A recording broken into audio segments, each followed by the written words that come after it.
Oh, howdy folks, just a super quick update. Headed out to Lismore to see my Aunt Jackie and Uncle Phil, who have had a really rough time, pretty much lost everything. They're staying with a friend.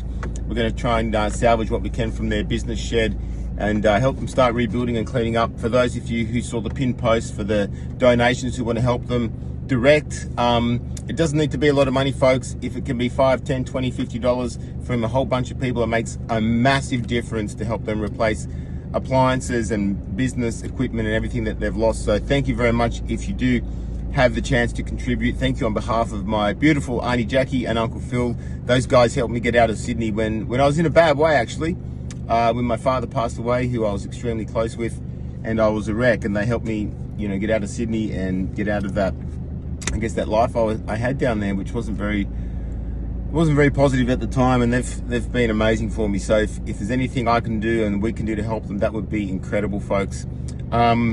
Just a quick other update. Apparently Scott Morrison's going to be in Lismore today. I would really like a conversation with Scott Morrison. I would really like an honest and open conversation with Scott Morrison to know why we still have this token military presence here, this tiny little percentage of the ADF actually doing anything on the ground. It really looks like it's just for a photo opportunity, and I'm very, very sorry, but I think it's really just to appease the masses and be able to say we're helping, when the amount of help there, it's barely making any difference. We saw this Operation COVID Shield and all the resources of the Australian government thrown at this invisible boogeyman, which, by the way, just happens to suddenly have disappeared because of the flooding. I didn't know floods could vaccinate the entire population. Suddenly, in this entire region, no one wears masks, no one's shaking hands, no one's getting whacked anymore. The boogeyman's gone, just like that. So why can we throw unlimited resources at the invisible boogeyman and throw almost nothing at the largest catastrophe arguably in Australian history? You know, the state of New South Wales is still not even a state of emergency, has not been declared a state of emergency. Can you believe that?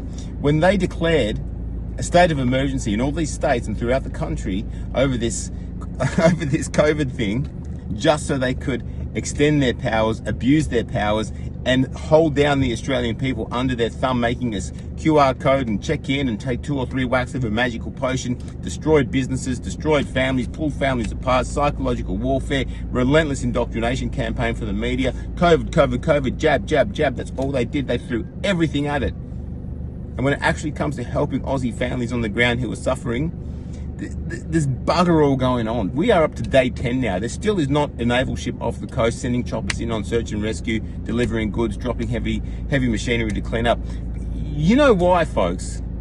It's no different to 9/11. Controlled demolition. This whole region is part of a controlled demolition, because we know Scotty from marketing and his mates at the UN and the World Economic Forum are all part of this agenda for sustainable development.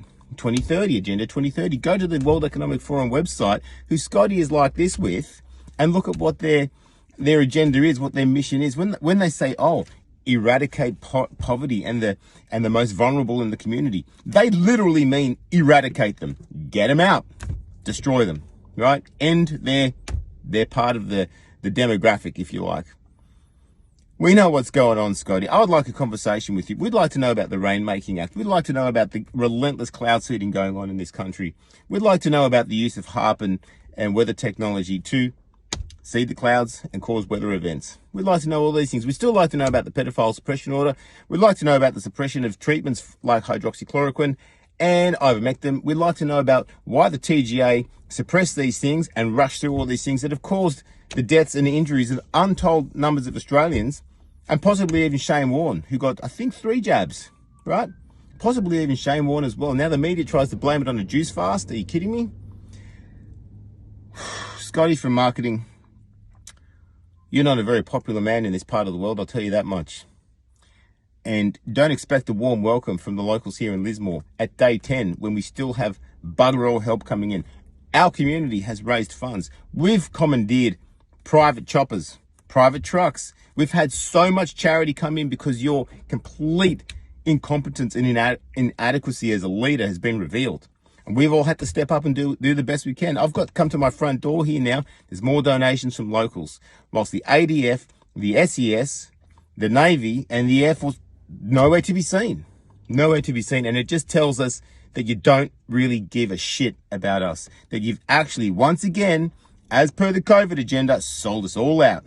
Sold us out to your globalist buddies so you can hand Australia in pieces to the globalists for their new world order. Harsh facts, Australia. So, Scotty, don't expect a warm welcome. Don't expect a warm welcome at all. The Aussie spirit's back, and the floods did one thing. They ended COVID. Lots of hugging, lots of shaking hands with strangers. No one's wearing masks. You know what? I'm going to wear a mask today because we're going to be doing demolition and cleanup in this putrid, sodden, infected water and air all day. So I'll be wearing a mask all day, finally, after 2 years. Anyway, Scotty, hope to see you. Hope to have a conversation. And for the rest of you all who've been helping us all so much and keeping us in your prayers, thank you. We can't express the gratitude that we have for what you've done for our community. But please, the message is this as well. Don't forget us in 4 weeks, 8 weeks, 12 weeks. This is going to go on for a long time. It's going to go on for a long time, folks. So we need you to remember this is a marathon. It's not a sprint. And the whole of Australia needs help. And if anything, it's bringing us back together, we're realizing how much we truly need each other. So I'm glad at least the division is ending. I've seen so much love in our communities. I've seen so much spirit. Everyone is being revealed for who and what they are. And it's time for the trolls.